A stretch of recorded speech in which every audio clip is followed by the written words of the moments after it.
Rangpur পীরগঞ্জে সানেরহাট union বিএনপির ২ নং word কর্মী সভা অনুষ্ঠিত। দেশের চলমান পরিস্থিতি এবং দলকে আরও গতিশীল, শক্তিশালী ও সুসংগঠিত করার লক্ষ্যে বাংলাদেশ জাতীয়তাবাদী দল বিএনপি সানেরহাট ইউনিয়ন শাখার সাংগঠনিক সভা অনুষ্ঠিত হয়েছে। বৃহস্পতিবার সন্ধ্যায় সানেরহাট ইউনিয়ন পরিষদ মাঠে ইউনিয়ন বিএনপি আহ্বায়ক শামসুল ইসলামের সভাপতিত্বে বিএনপি চেয়ারপারসন দেশনেত্রী বেগম খালেদা জিয়ার সুস্থতা কামনার দোয়া ও দ্বিবার্ষিক সম্মেলন অনুষ্ঠিত হয়েছে। এতে প্রধান অতিথি হিসেবে উপস্থিত ছিলেন রংপুর জেলা বিএনপি আহ্বায়ক সাইফুল ইসলাম।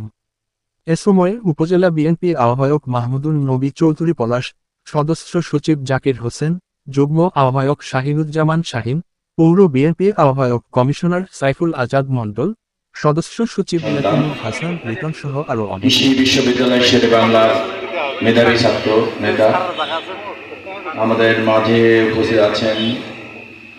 এই 10 নম্বর সানেরহাট ইউনিয়নের বিভিন্ন স্তরের নেতৃবৃন্দ, পাশের থানার নেতৃবৃন্দ।